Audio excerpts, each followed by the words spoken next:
Hey, John. Hello. Right. That's okay. It's okay, I just got here, John.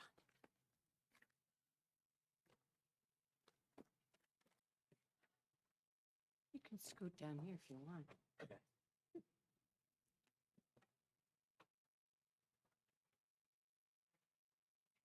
Thank you. Okay, welcome to the Township of Sparta Environmental Commission meeting of Thursday, May 22nd, 2025. The meeting is called to order at 7:03 p.m. Please take notice that action will be taken on the following items at the Sparta Environmental Commission meeting of Thursday, May 22nd, 2025. Adequate notice of this meeting was provided to the public and the press on January 10th, 2025. Not January 10th. January 10th, okay. By delivering to the press and posting on the township website a copy of the notice. Let's have a salute to the flag. I Pledge allegiance to the flag of the United States of America and to the republic for which it stands, one nation, under God, indivisible, with liberty and justice for all. Can we have the roll call, please, Emily? Deputy Mayor Marjorie Murphy, Here. Chair Kimberly Knoll, On the minutes, I have a correction. Ted, Ted? I'm down as We're both doing- present and absent. Ted, we're doing the roll call right now. Oh, after the roll. Yep, hang on one second. Vice Chair Neil Sarowine, Here. Christine Dunbar, Here. Ted Gall. You're here? Here. Here, Okay. Christine Rogers, Here. Barbara Kazalka, Landon Tanieri, Robert Otto, John Groff. Here. Thank you. Okay, we have approval of minutes for not April 24th, as it says on the agenda, but May 8th. 8th. Thank you, Emily. There was a typo there. Okay, Ted, go ahead. yeah, I have a correction that you have me both present and absent. I believe I was here. Okay. Got it, thank you. Has everyone had a chance to? Said I make a motion that we accept the minutes. See if anyone else has Any any. corrections from you? Okay, I'll second the motion to accept the minutes of May 8th.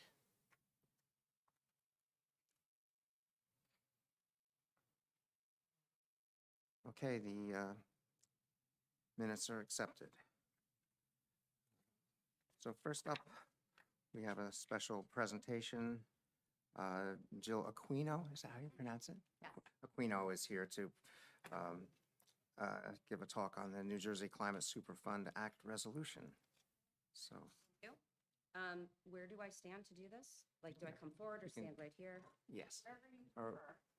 What, All right, I'll just come forward. yeah, you can go right up that, Okay. or that, or is that your map? No, Okay. that's ours. Application. Okay.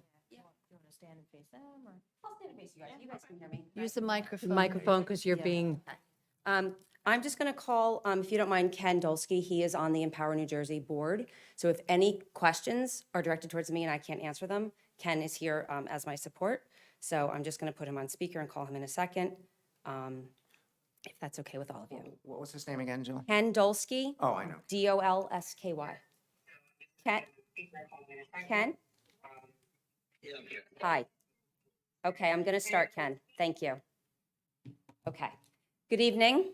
Thank you for having me here tonight. My name is Jill Aquino. I'm an environmental health nurse, and I work at NYU Medical School in the Environmental Medicine Division, and I work directly with the Ramapo Lenape Turtle Clan in Ringwood, New Jersey. I work with them on a 5-year grant. This Native American community is suffering from severe negative health impacts due to Ford Motor Company's dumping of toxic paint sludge and other toxics on their ancestral land in the 1960s and 1970s. I am also a member of ANHE, A-N-H-E, Alliance of Nurses for Healthy Environments. I'm also a member of CCANJ, Clinician Climate Action New Jersey. I'm a volunteer with Food and Water Watch and Empower New Jersey, and Ken Dolsky, board member of Empower New Jersey, is on the call listening in if there's any questions as I go along. I am also on the board of trustees for NJLCV, New Jersey League of Conservation Voters. As you can see, I'm very passionate about the climate and the state that we are in. I live in Frankfort Township, several towns over from Sparta. Empower New Jersey and CCANJ is supporting a bill in the state legislature called the Climate Superfund Act. This act would provide a source of funding to help offset the financial burdens of climate change on all New Jersey towns, residents, and businesses by making the largest fossil fuel corporations pay for the damages caused by climate change in New Jersey. This bill would not affect local providers of gas or oil. We are asking municipal councils to support the act by simply passing a resolution. I asked Chris Dunbar, who is on the Sparta Environmental Commission, to present a model resolution to this commission for review. So far, we have over 36 municipal resolutions as of May 19th, and we expect more.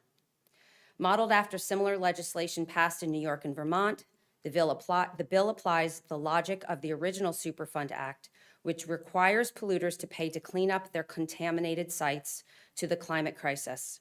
It is reasonable to estimate that New Jersey could receive between $10 and $20 billion. If this act is successful, the state will collect this money from the major climate polluters and create grants for municipalities to address the costs of projects for remediation from and adaptation to climate change. The bill was passed by the environmental committees in the Senate and Assembly, but still has to be passed by other committees in the full New Jersey legislature. It is moving far too slowly. If we don't pass this act this year, it may never happen.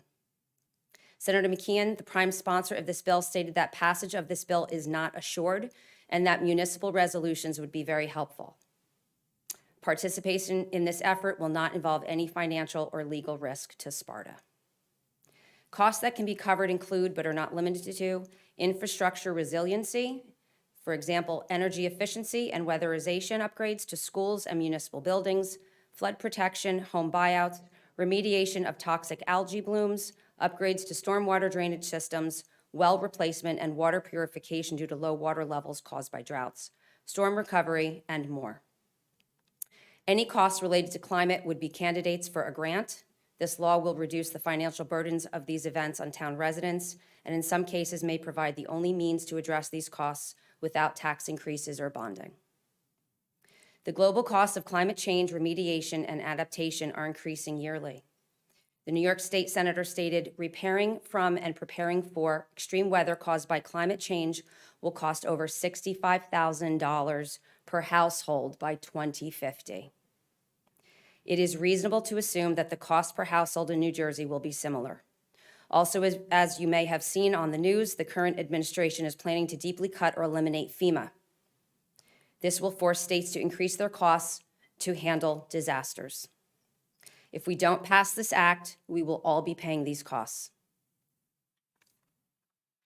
We think that companies whose products pollute and cause disease, property destruction, and death, and who knowingly continue these practices should be held responsible and made to pay for these harms, not the individuals, not the families, and not the businesses who suffer because of these companies' actions. No products, no matter how beneficial, should be exempt from product liability laws. The argument for the Climate Superfund Act is the same logic that states use to force polluters to pay for cleanups under the EPA Superfund Act. It is also based on the fact that polluters knew of the problems they were causing by dumping toxics. There is clear evidence that in the 1970s, Exxon recognized the climate problems that were being created by burning fossil fuels, and they not only refused to admit this, but they spent the next 50 years clouding and denying the truth and impeding government responses to this crisis, and we are still following the same game plan today, and it needs to stop. One question we often hear is whether forcing fossil fuel companies to pay for their harms will cause them to increase the price of their products. The answer is no. The price of oil is set by the global market based on global supply and demand. Individual companies cannot directly raise the price of their oil without losing market share. Our elected officials were voted into office to protect us, the residents and businesses, not global fossil fuel companies who make billions of dollars in profit every year. Exxon's global profits in 2023 were $36 billion, while the global oil and gas industry earned record income of more than $2.4 trillion. Who do you think should pay for climate-based damages? Us? Either directly or through increased property taxes, or the fossil fuel companies? Is your major concern burdens on the largest businesses on earth and distorted market incentives, or our ability to stay safe and healthy and spend our money as we see fit? We often complain about government unfunded mandates that increase local costs but provide no source of funds.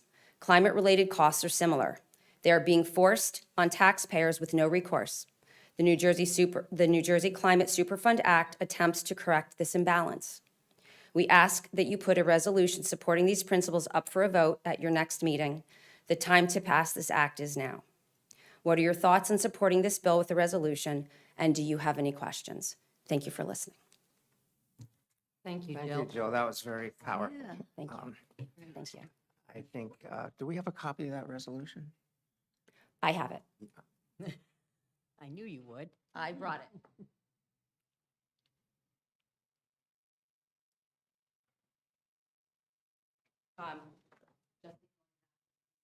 Oh, great. Thank you.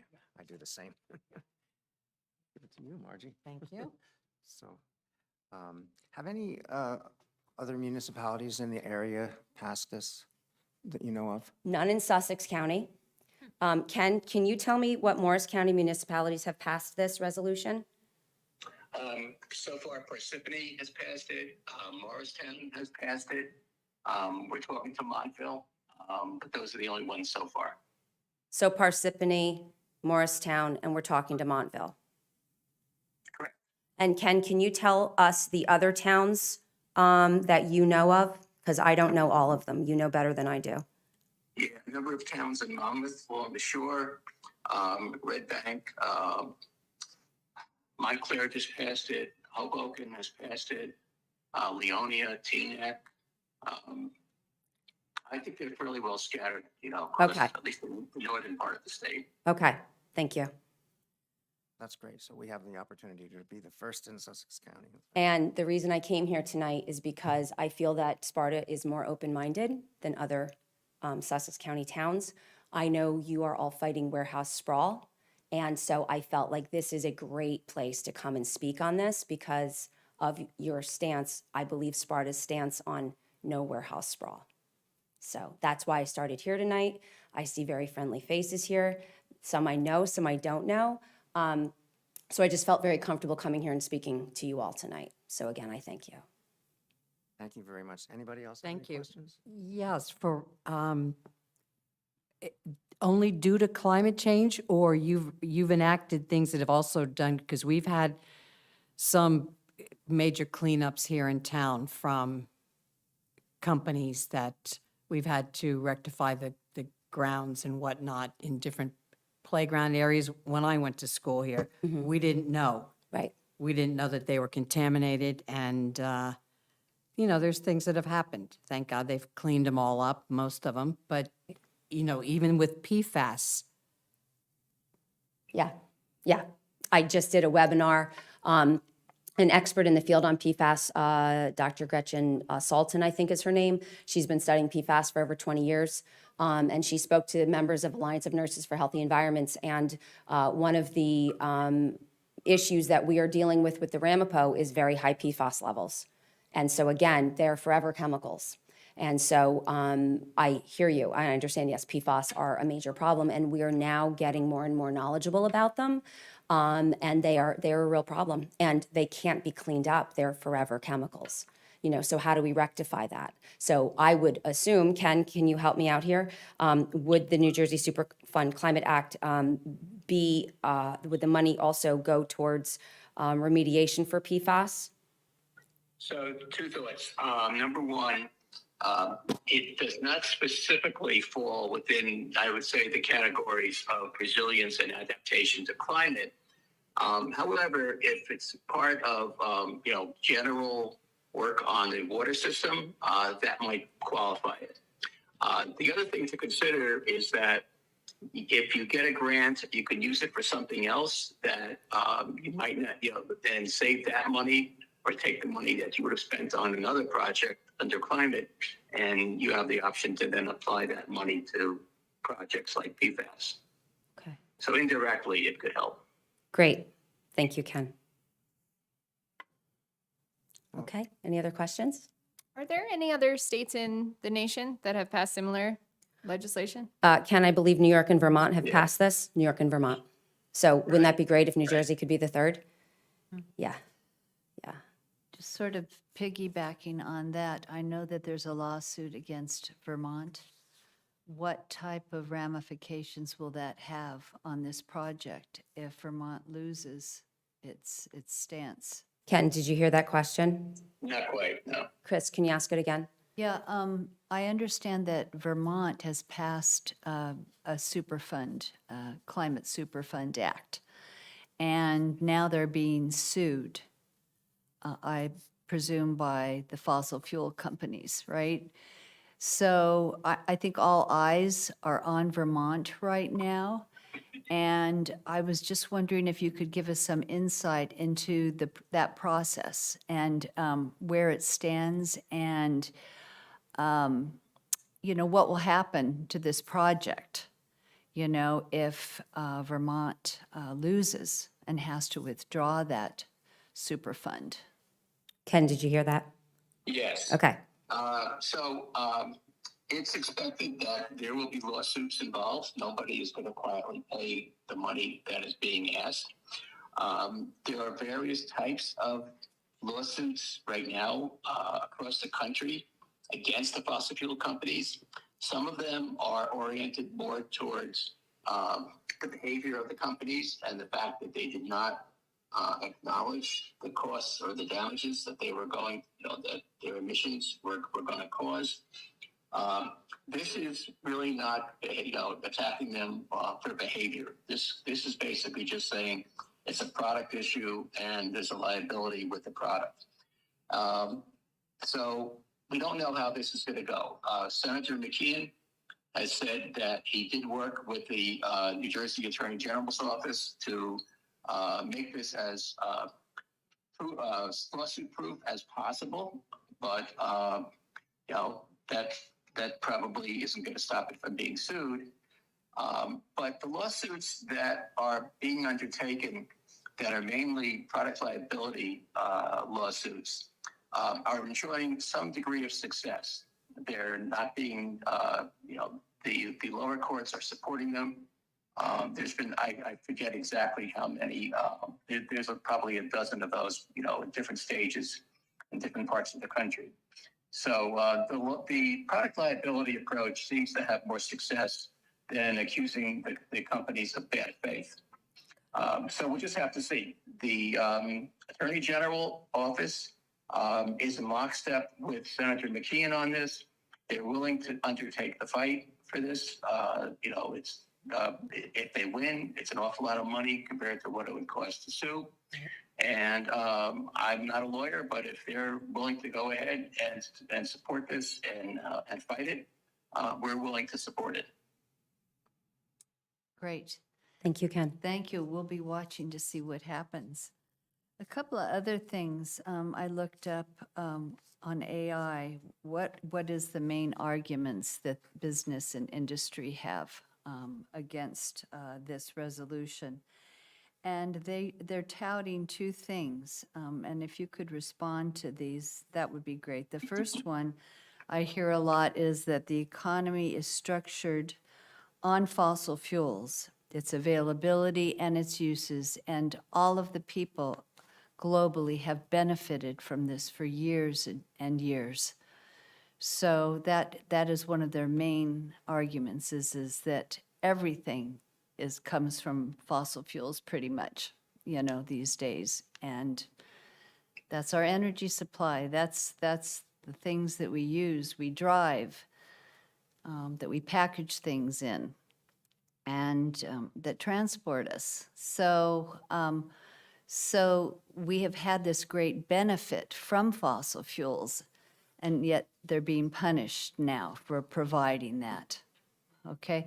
And that is linked to the second thing that we hear all the time, and that is that there are no real links between greenhouse gases and extreme weather events. That has not been proven. But I just went on to the EPA NASA website today, and they are also saying that, well, there's just so many, because the air temperature data and the ocean that's coupled with the atmosphere and the migration of plants and animals and the allergies, seasons, and the list just goes on, floods and droughts, and so on. But yet this is their main argument, that really, there's no direct evidence between like what we had in Sparta, like in the year 2000 when we had the 1,000-year flood. How can you say that more greenhouse gases in the atmosphere caused that cloud to stay over Sparta and rain for 2.5 days, So they point to that a lot, that there is not a real strong correlation. But, the general feeling is you have all of these climate change indicators, and the cumulative effect is very powerful. Right. Yeah. So these are the two things that I noticed in trying to find out what their main arguments are in opposition to this. Yeah. Ken, can you answer that? So the first argument is really not a legal argument. Like I said earlier, it's a product liability argument. These bills and these acts are not going to stop fossil fuels from being provided to us. The companies are going to pay for them just as if they had other liabilities where they irresponsible, let's say, in any other area, and it's not going to stop the use of fossil fuels. The second argument, is when you look at it as an individual weather event, it may be hard to find some very, very specific change that that could be pointed to climate. But overall, especially if you Google the cost of climate change, you will find a ton of articles and studies. Jill really didn't get into this, but one that I recall is forecasting that climate change, the cost of climate change, and it's not just the cost of the damages, but it's the cost of providing resilience, the cost of building and adapting to climate change, that will wipe out 10% of the U.S. GDP in about 25 years by 2050. So these studies are all showing that there is a tremendous cost associated with it, and it may not be quite evident in any individual weather, but event. Heat is a real killer. We can see what happens when we have excess. When we have very, very hot days. And maybe the United States hasn't had as much as other countries, other areas of the world. Heat is directly related to climate and produces a lot of damage, as well as health issues. Yes. And climate increases the amount of ozone in the air, and we have to burn more fossil fuels in order to stay cool, and all that creates more ozone. Ozone, as Jill will tell you, is a cause not only of exacerbating a lot of illnesses, but has been proven scientifically to cause premature death. Yep. So there are plenty of costs associated with it. Okay, thank you, Ken. Thank you, Ken. I have the studies, I haven't heard about them in a while, but during COVID, when so many companies were shut down, that they started looking on the maps all across the world, and how the ozone layer was thinned out, that the skies were bluer, that have you Air quality was The air was quality improved. was improved for that length of Yes. time. Yes. I mean, you could look up even over Lake Mohawk and say, I've never seen such blue skies in many, many years, and the clouds, and it was so much different. It was a noticeable difference. But there was a study, and I had heard about it, but you haven't heard anything since then? Since like 20, I want to say 21, 20, since 22. Right, right. But especially over Asia, there was a humongous change. Absolutely. Yeah, I remember that. You remember Ken, that? have you seen or heard anything recently, more recently than that? No, I haven't. Okay, yeah, I haven't either. No, haven't heard a thing. Yeah, If anything, what we have seen is that the level of carbon in the atmosphere, well, it took it flattened out during COVID, but it's now going up steadily. Right. So is methane, Right. and they are both now at all-time highs. yep. And, last year was the hottest year on record. And are we looking to break that in 2025? I mean, we can't sustain this. This is not sustainable. We're going to destroy our planet. We have to do something about this. And I know that you're a diver, and I dive Yeah. a little bit, Yeah. but not like you, but Yeah. I've noticed the change Yeah. in the fish and the Yep. coral Yep. when I went Coral. diving in Yep. the Red Sea. Yep, You see pictures of it in National Geographic, Yep. how it's all bleached out. Yep. But when you dive and you see it, it's alarming. indeed, It's alarming. It's heartbreaking. I've been diving since June of 1997.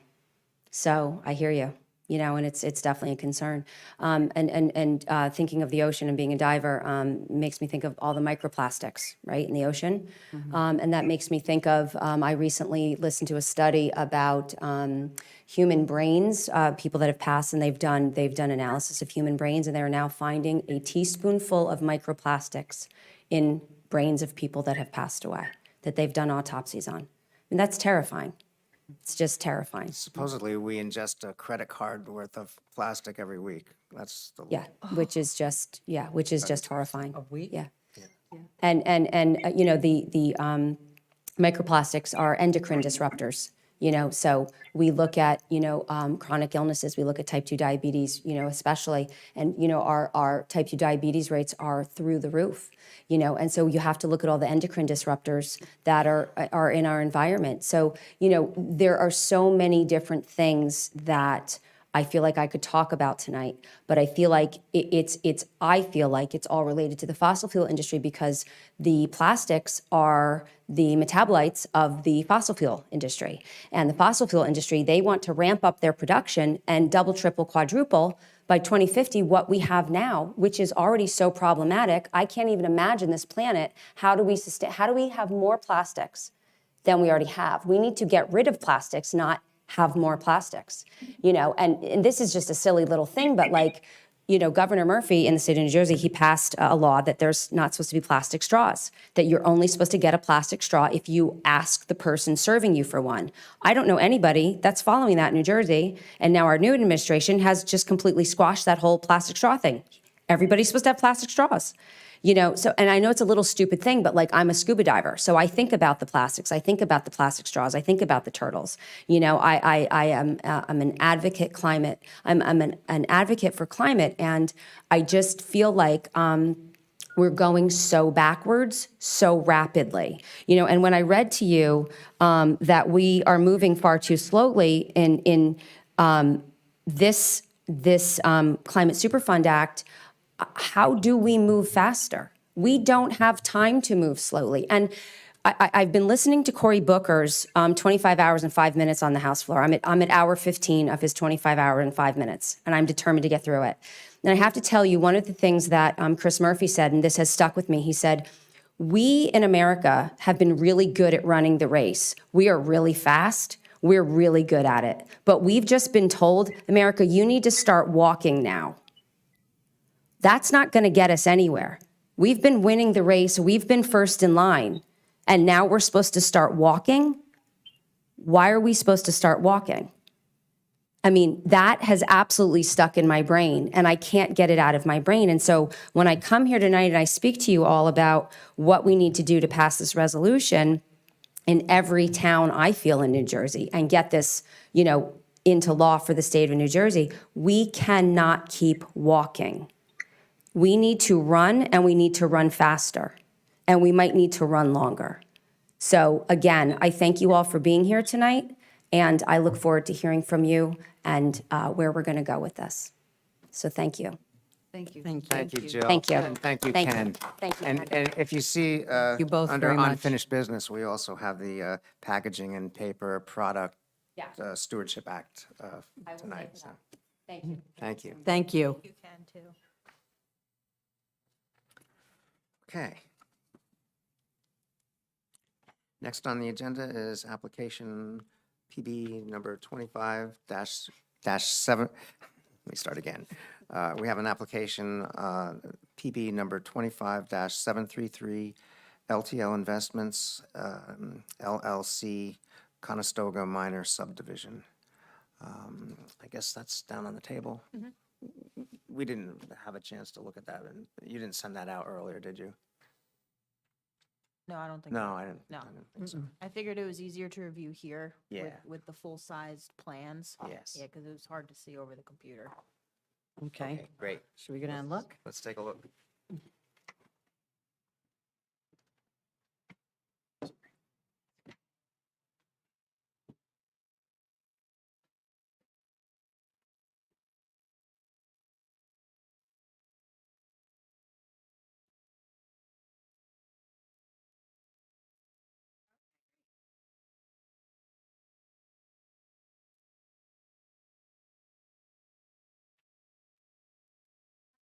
If you want to take a look. Chris, what is this for? This is an application that has just come out and we're just reviewing it right now. Okay. It's for a minor subdivision. A minor subdivision for, For residences, for. I don't know, I'm thinking, well, Conestoga is a residential zone, I believe. but I correct, don't- except for on the corner where is the the old ENA cleaners. Oh, yeah. This Well, one is that's address in the bus- 40 the- and 44 Conestoga. 40 and 44? Hmm.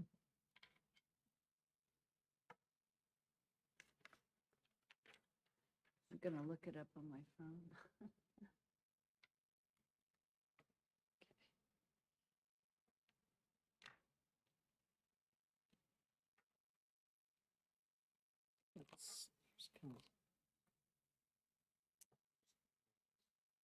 There's some thing here. 40 and Okay. 44.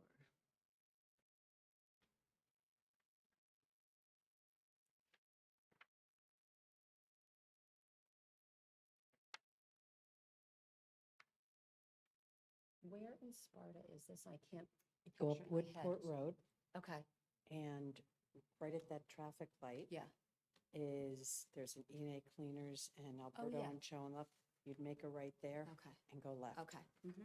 Got it, Left to Conestoga, right to Hunter's Lane, I Yeah. think, okay. right up there.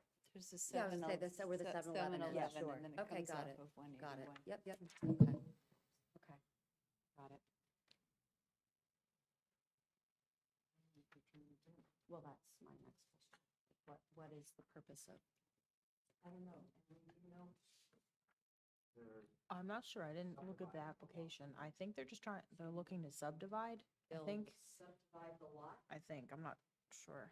I didn't fully look at the application. We don't have the full application. There's just one copy right here, right? You have the copy? Yeah. Sometimes they come in so fast, Mhm, you know, mhm. and we want to catch them at the Mhm. nearest meeting. Oh, sure. Yeah, this came in really quick, so. Empty? Dory needed a memo from this commission, I guess, for it.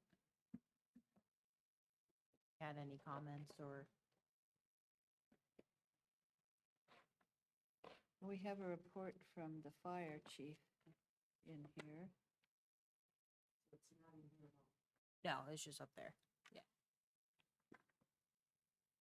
And taxes are paid. Well, we don't know what they want to do and why. This isn't, is this where it's 40 and 45? I think 40 and 44. Oh, wait a minute, here's the engineer report. Right here, if you want to take a look at that. So they've reviewed the application. You know where this is?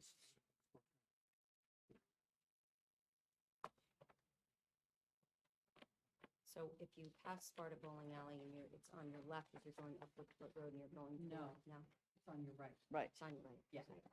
Right, so 7-Eleven is on your right, but like you're You going make that toward, right right, there. yeah, yeah, yeah. And then the first left and go up Conestoga. Yeah. That first left is Hunter's Lane.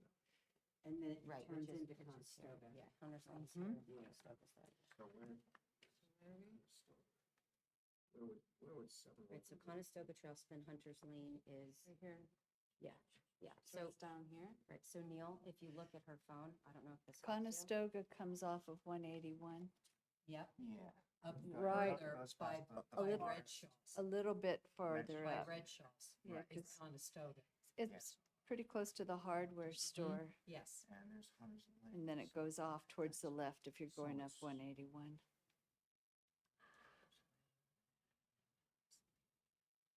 Looks like it's on the intersection of Conestoga and Hunter's Lane. Right here. Right, right, Yeah. here's Conestoga and there's Right. Hunter, Yeah. so yes, Chris, that's correct. Right, so. I would have to go. Yeah, look. so it would Yeah. be. You can make any. Oh, yeah, I mean, yeah, yeah.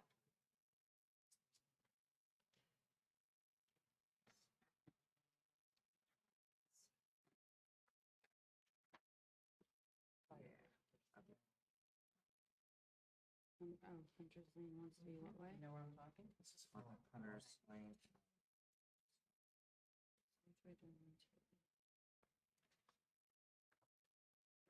No, it's.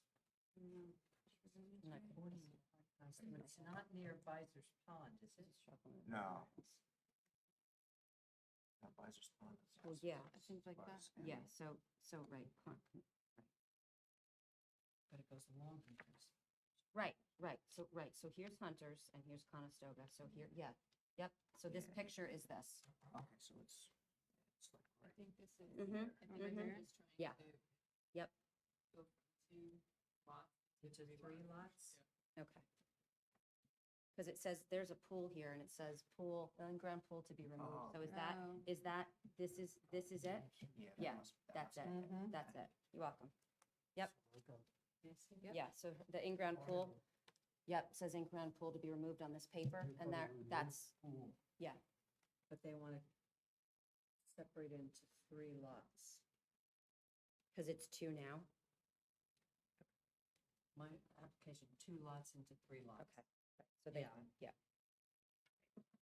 I don't know if they're on city sewer or not, or is, Up there? No, it said septic on this. oh, it did it.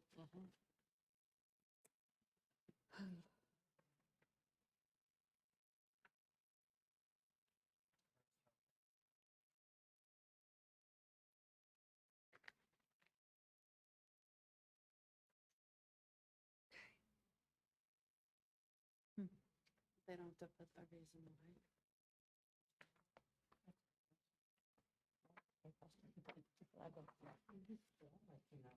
So the Conestoga minor, so LTL Investments LLC, they own the land and they want to, no, Yeah. yes. So, Yeah. so the houses or the lots that are on this land are owned by LTL Investments and they want to subdivide to make a 3rd lot? Probably, but I don't know, right, because there's lot requirements. Pieces, why would, that big, I don't know what the purpose is. Yeah, that's my question, is what's the purpose? Why is this being asked? Well, to subdivide, if you want to know if you can subdivide lots, you have to go in front of the planning board to get Sure. approval, but Sure. And that's the not- planning board is just looking to see if we have any comments or concerns or questions in regards to this application. Right, so I guess the question is, why is it happening in the first place, right? That's like the initial question? Usually, to make another residence or something, if a Right. lot's like extra Right, large. Right. Yeah. Right. On asking for any variances. I don't see the Yes, variance chart right here. here. Oh, they are? Instructions.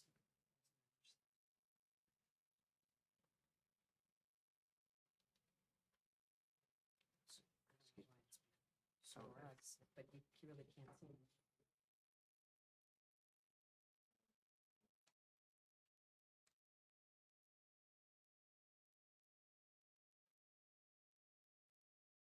maximum lot area. Oh, that's 254. What's this one? Thanks. Do you know this? So they're asking for a smaller, 3 Lot units area. out of 2. So minimum lot area, square feet, it's 14,000 is required. This one would be 19,000, this one would be 18, that would be 15, so that Oh, okay. conforms also. oh, yeah, yeah. Conform. Minimum lot frontage, yeah, that's good. Mm-hmm. So they want to subdivide to make another dwelling house. Yeah, but it conforms with all the zoning requirements, so it doesn't. So there are no variances? Well, it says there are in here.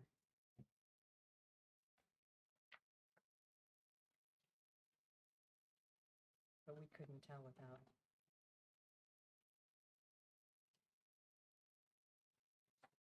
Variances. Variances.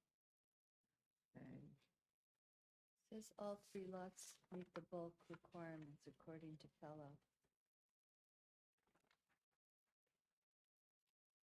And I guess that's what this says too, right?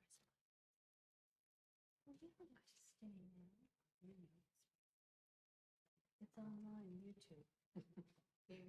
Emily will have them out in a couple of weeks. I'm gonna follow. Sure, great, thank you. Yeah, I just want you on YouTube. Yeah, I'm gonna hand them print it up. It's what it is. The only thing I see is they don't show any existing driveways. I mean,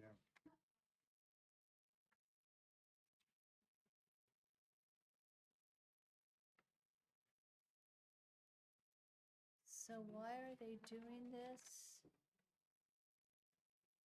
The lots are gonna be one of the lots is only 0.1 acre.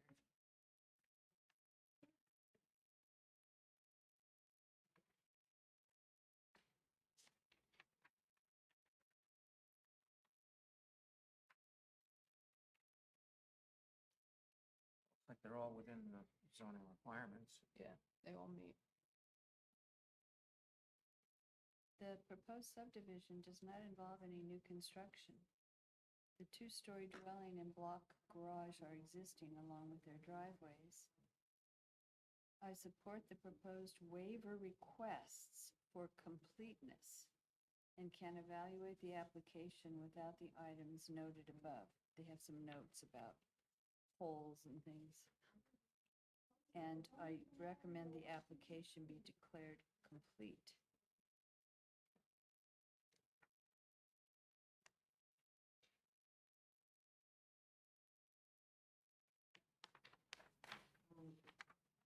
Although maybe you can make an inclusive sense of this. Right on that this corner. is probably the driveway. Okay, oh yeah, paved drive, garage, 2-story dwelling. And then But you remember that. this is 1 acre here. What's this one over here? 0.2 acres. 0.2 acres. So maybe they're doing this because they're going to sell this property and to somebody who wants to build their homes. They're gonna live here, and then they're gonna sell this, and this is just a preliminary. This is the building lot. Building lot here, Okay, because the pool overlaps, they're removing it. Okay. These are the new lot lines, right? Lot line to be removed, that was one.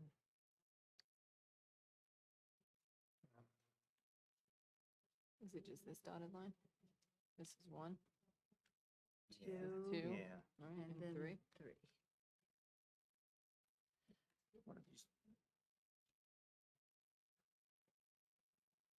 What are these smaller? It says lot line to be removed. So this was the old lot line, the dotted ones. Right, but then what are these? And then that's the, I think this is the old lot line. That's the structure, Oh. isn't it? structure. Or It's a proposed lot. puzzle. What does it It's a say? puzzle. This It's is always a- a puzzle.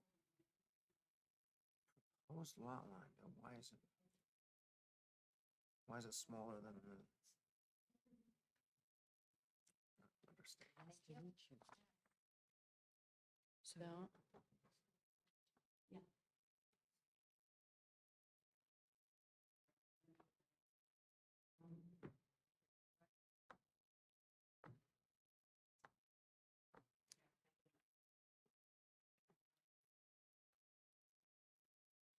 was it just this whole section before was one lot, and then the back section was a different lot, and now they're breaking it into three?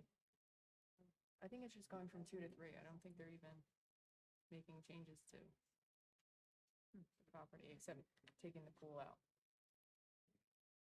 And it conforms with the zoning requirements. So I don't think there's anything super concerning.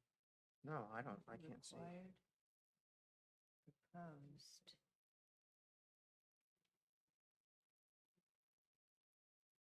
To conform, to conform, to conform.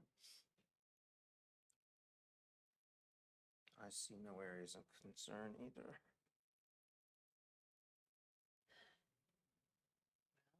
I just still don't understand what these smaller rectangles are within the. I need to take a class on reading blueprints. Does it have a legend? No. Actually, Anjek has some. Online? Yeah. Okay. Heard. No. So we have, that they're just subdividing it into the three lots, and they have to deal with this to be removed here. They're not, they've conformed. They meet all the zoning, so I all don't the think there's zoning anything real concerning about this one. It's 40 and. I could take a look at it too, but yeah, I don't know, but So there's, And- I only see one septic. I was looking for the wells. Where are the wells? Ted, you sat down. Septic, I don't think there are. Septic disposal. This is, 90. I don't know. Usually- So that's the usually neighbor.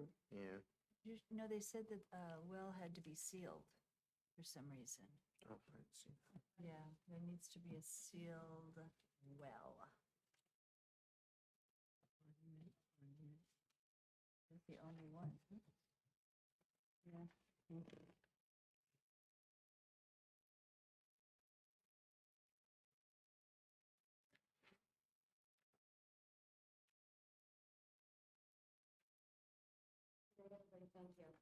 Bye. Thanks. Jill. Thank you. Thanks, Jill. Thank Thanks, you. Buckley. Thank you for all you do.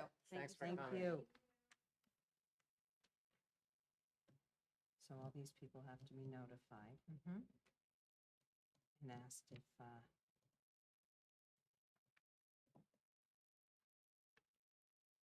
I just think they're gonna sell these lots so people can build.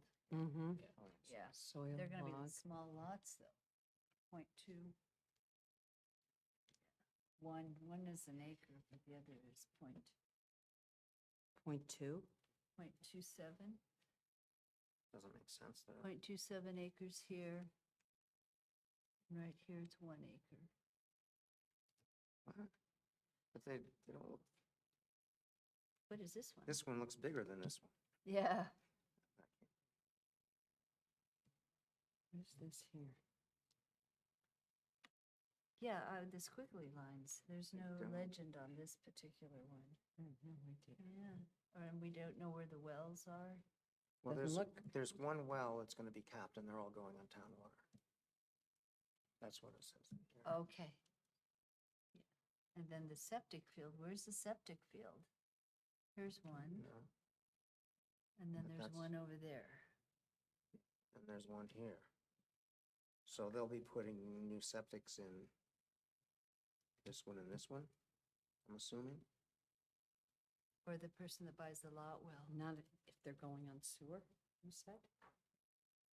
Is that in a No. sewer service area? No. No, it's No. septic. It didn't mention it. No, okay.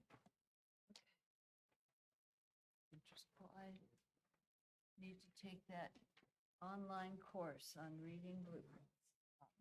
But it does say it's meeting the minimum lot area, Yeah, so it's at least Conforming. above the minimum, yeah. right. So I, 14,000 is the minimum. This one's 19,718. 18. And then 15,813. yeah. All right, Oh, wait.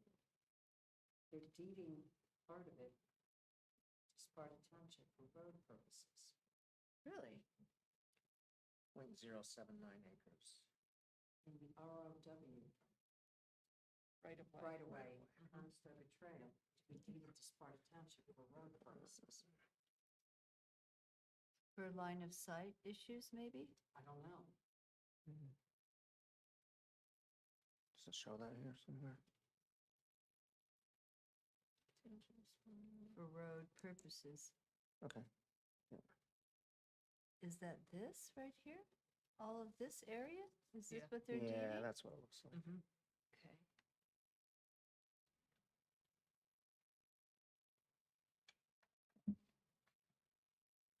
Well, looks good to me. I don't know if anybody, When did you get it in? A few days ago. April 9th. Well, that's when it was deemed complete, just a few days ago. Ah, Yeah, that's why. okay.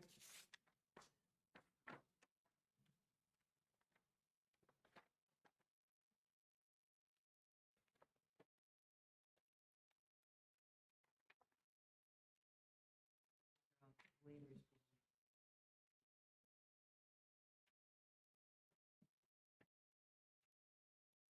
We couldn't find the wells. We couldn't find the wells on the map. I know you're good at finding wells. The wells, you can see where they are. Yeah, they have to be, I guess they have to be capped because it's going on to Sparta Water Service.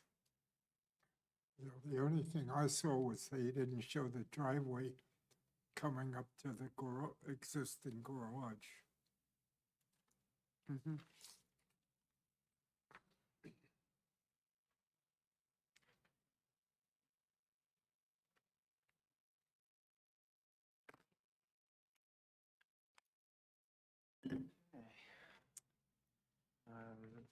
Next on the agenda is public comment.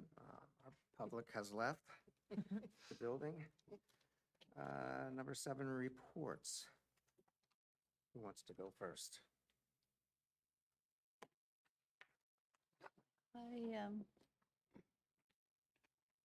Chris? Trying to figure out what we did last night. It was such a long meeting. I'm trying to still wake up.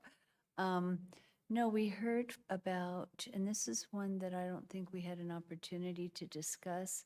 We heard about the new cafeteria at the technical school, the 6th, 7th, and 8th charter grade, school. the charter Charter school. school, yeah. Yes.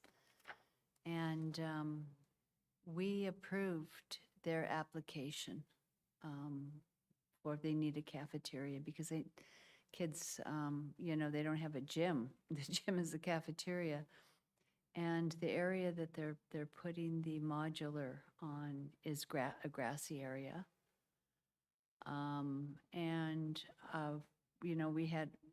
We had somebody from the public come up and say that he had been greatly disturbed by the lighting. And so the principal, the supervisor is going to work with him and they're going to see if they can adjust the lighting on, I think it was the gym mainly, And there's lights that run all night. all night. And Yeah. it's like And he, that was the superintendent, right? yeah, superintendent Yeah. of the school. Yep. So, so that was good. That was a good connection that, was made. And he was, pleased for the kids, as we all were, that they were going to have this facility. But Seems they're like, still getting, there's meals delivered, right? That's, nothing is going to be cooked there, nothing is going to be made there. no, and they call it a cafeteria, but I think it's a food dispensary.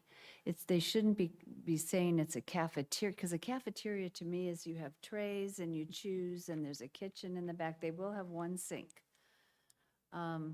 The other thing I was concerned about is that, where's all the runoff going to go? But that will be hooked up to what they have there, and actually, it's not directly into a creek or anything. It's going to be dispersed, the runoff from the pavement, and there shouldn't be any more pavement, I don't think, is going to be dispersed. And I was hoping that they would in some way capture that water coming off of their roof, maybe, and have the kids do a rain barrel project, or maybe do a rain garden, there, so. So that was the bulk of our time, and then we had our 2 executive sessions, So you went into executive session right after that? before and after. Because I watched that application, that was all I Yeah, saw. Okay, yeah, cool. All right, thanks, Chris. you're welcome. Well, I have some pretty good news. I feel that there was a petition that went out regarding the cannabis ordinance that was passed, and on town council, we are agreeing to put it onto the November ballot. So let the residents of Sparta vote to see if we want cannabis stores in Sparta and within 250 feet of any school, park, or or church or ballpark. So that will be on the November ballot. Do you think that the town council will honor the decisions of our residents if, they don't want that ordinance, and will the town council honor the ordinance? Is what I want to know, because it's an ordinance. They know the wishes of the people, let's say, and will they? I believe that truly that, we're here to represent the people. And if the residents of Sparta don't want or do want, I think that will let us know what we should do. And if the people vote that they do not want any cannabis stores within 250 feet, or not within 250 feet, and they don't want it, then I believe town council will honor that. Was that the only thing in that ordinance, was that it was so close to the schools? Or does the referendum mention other things besides the closeness to children? No, that's because it can be only in the TCC zone and the C1 zone. Also, okay, Yeah, just those 2 zones, that's what was meant, that's what's on the ordinance. okay. Thank you. You're welcome. Anything else? I didn't go to the Senior Advisory Committee, so, and I don't have an update on the Rev 250, Okay, so, no, Okay. thank you. thanks, Margie. Yep. The Master Plan Subcommittee met during our last meeting, so I didn't attend, and I have no news on that either. Our next meeting is June 5th. So that's that. Now we come to unfinished business. Sustainable New Jersey certification. think we've submitted. Yep. Resubmitted. Did submit on May 16th, and then they're supposed to get back to us for our round 2 evaluation by mid-June. We submitted 170 points, which would be enough for bronze certification. And then if there's anything left to correct or any new points that we want to add in, we have until July 31st. Was there anything that needed correcting that we didn't get to? Just the, Finish. yes, the recycling, education, and compliance. They had some corrections that they wanted to the township letter that was submitted, so that we can do by the next round. And then there was one component for, I think, the electric vehicle charging stations that we submitted the last time and is not in the system right now. So that's one that we've gotten points for in the past. So I think that's one we should explore. Oh, okay, yeah, let's look into that. But also we'll have the rain barrel points we'll be able to submit next month. So there are still points that we can get on the table. And then once we get certified as bronze, we can just keep submitting points in order to try to achieve silver. Right.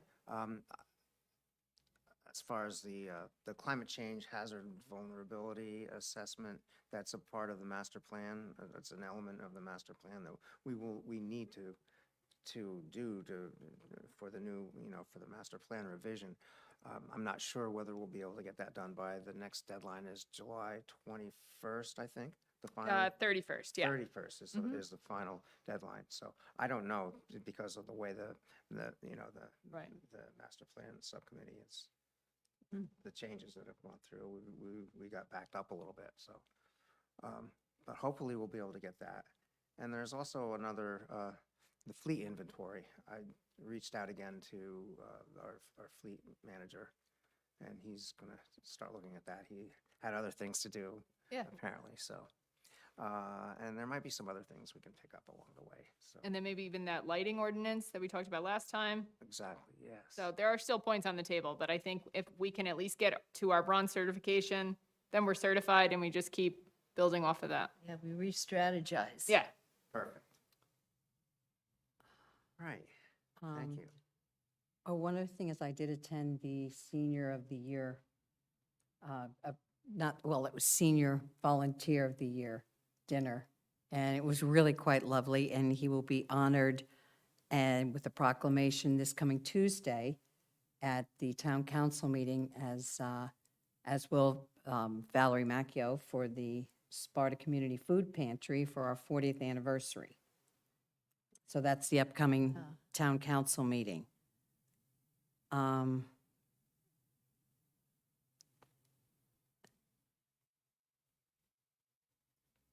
Okay. And Landon graduated. Yes. Landon Dr. graduated Landon. from Morris County Community College. Oh, Okay, thank you. Next is a speaker presentation schedule. Yeah, we're gonna have our next speaker is from Ridge and Valley Conservancy. Will be coming to our June 26th meeting at 7 p.m. And then that'll just be a part of our regular Environmental Commission meeting. And what was the date? Who was that? June 26th. And it's a trustee from Ridge and Valley Conservancy. and- what's- And Emily, I'll get you I gotta still make the flyer up, but I'll get that to you and we'll get it posted on the website. And what's the topic? It's all about how to permanently preserve your land. So you can be compensated, and it can be permanently preserved so that it's perpetually can be undeveloped. And where's he from again? The Conservancy? Ridge and Valley Conservancy.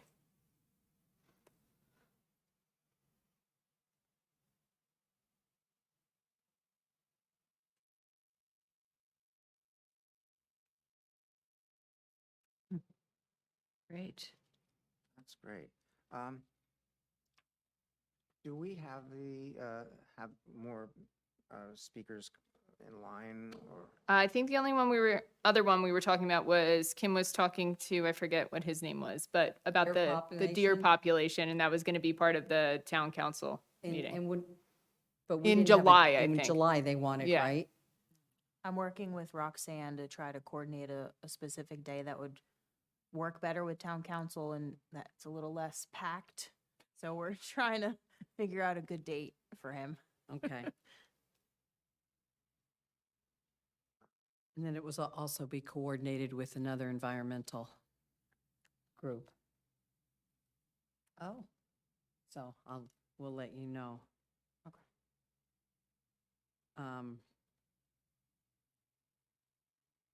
That brings to mind another speaker or another presentation I thought that might be coming before the council on the Sparta Mountain. I think Is- that's what they're working on. Oh, Yeah. that's it. Okay. Yeah. All right. I believe so. Did you, oh.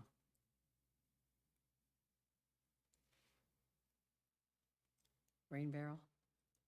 Yes, but before we leave that, do we have opportunity to have more speakers? Or Yes. We're not limited, are we? No, we were planning for one every quarter so that we would have at least 4 speakers a year. Okay.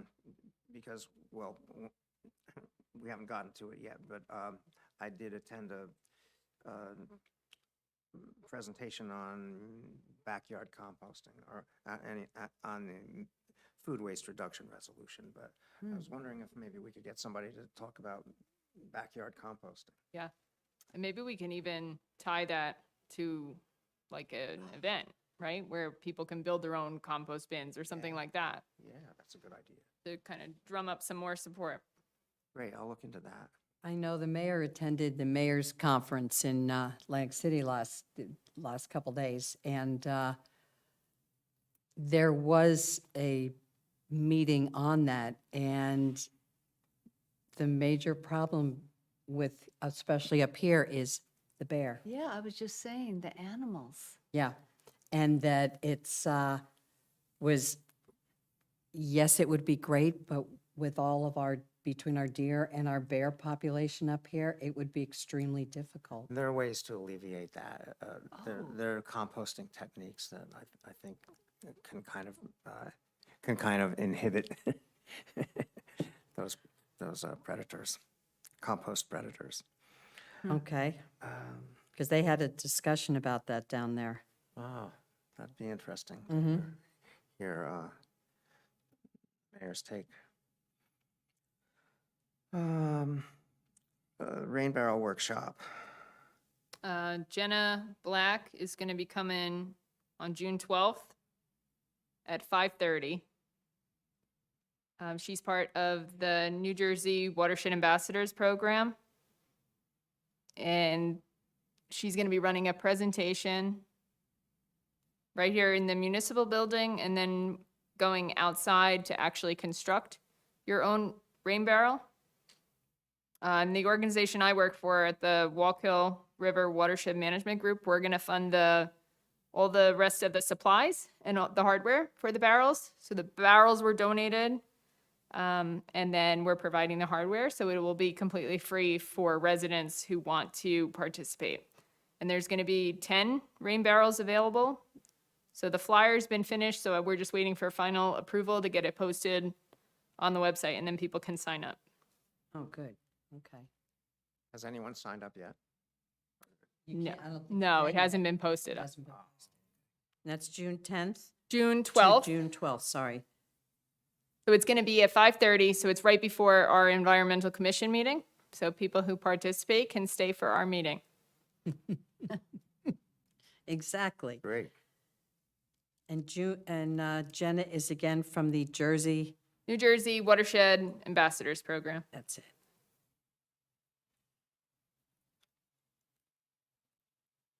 Okay. Next is Sparta Day updates. Who's managing that? I think Kim was, but Kim was, okay. I was able to secure a spot. So it's the B/C section. So that'll be where the table is. Okay. That's coming up, isn't it? That's on the 31st. Right. What time do we need to be there? I don't know. I don't know what time it starts. Wait, is that May Mm-hmm. 31st? They usually have a a week window from of time where you Sunday? bring everything and set up, and then you get your car out of there. Saturday.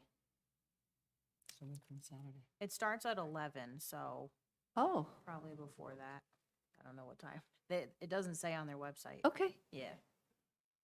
I didn't realize it was 11. I was figuring it'd be earlier than that. Yeah, it's Yeah, it's good. 11 to 5 at 11 Station to Park. 5, okay. Okay. And that's on the Junior Women's Club? Yes. Okay, I'll try to get one of the Anjek displays or games before we, Great. next week.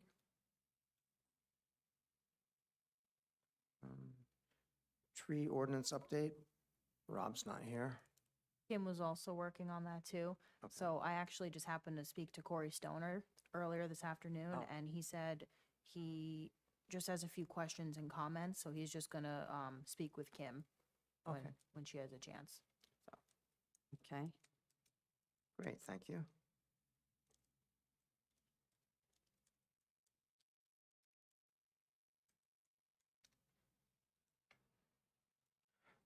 Next is the aforementioned Package and Paper Product Stewardship Act resolution. Margie, do you know where this is? I think did you present this to the council last No. time? No. No, we haven't had a chance to put that on yet. I can okay. speak to him in executive session Okay, next Tuesday. okay. Do we want to do that, all three of these at once, the trifecta? What would be easiest for you, Margie? Because we've got the Climate Super Fund now to think about, and then we've got the food waste. So there's three that are recommended by the Association of New Jersey Environmental Commissions. So do you want to do that separately? Or is it better if we package them all? I don't Together. honestly know. I'll take it in and see what is best to do. Yeah, I don't know. Do you discuss that during executive session? Or, Probably my meeting on Tuesday, my pre-agenda meeting, because it's not really, would probably be better either at the council meeting, if it's not jam-packed, or at the pre-agenda meeting. okay, So I'll ask and see which would be better to package them together or to get more information on them. But you have all three of them now, right? Mhm. Okay. And that brings us to what we just talked about, new business, make polluters pay resolution. So you have that. We'll wait till we hear more from you. Okay. Any other new business or unfinished business? I would like to invite people to join the Ridge and Valley Conservancy, who's going to be our next speaker, and the Pollenskill Watershed Community at Fairview Lake to do invasive species removal on June 2nd at 9 in the morning. June 2nd, Monday morning? Monday morning at 9. And I don't know if you want to post this. I can get you the flyer next week to post on the website, the EC website. Absolutely. Where's that going to be? It's the Fairview Lake Association. It's out in Stillwater, really out in the boonies. It's a little community out there, and on the other side of the Fairview Lake is the YMCA facility.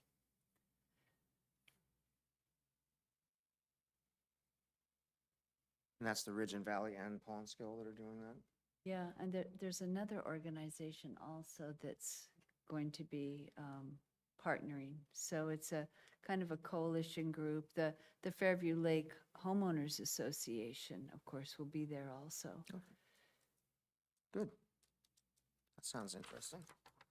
It's brutal. Wear long pants, bring tick spray, wear hats, long sleeves, and a big smile. And if you have clippers, shovels, bring them. But Ridge and Valley has some of that, like loppers are good. And they probably will be using chemicals on that. But no chainsaw this time. Last year we had a chainsaw. And it's just come, it's 9 to noon, but just, come for an hour or two. And, I get tired after a couple hours and I'm just going to leave. Yeah, All right, thank you. you're welcome. I guess if nobody has anything else, I have a motion for adjournment. Oh, okay. I motion that we adjourn our meeting. I'll second. Okay, thank you. All in favor? Oh. Aye. Aye. Aye. Aye. Say aye. Thank you all very much. I will get information back to you Okay. on these. If I need any more information, I will let you Yeah. know. Great. Okay. Thank you. Thank you for getting us the food waste resolution. We'll have a little time to read that now.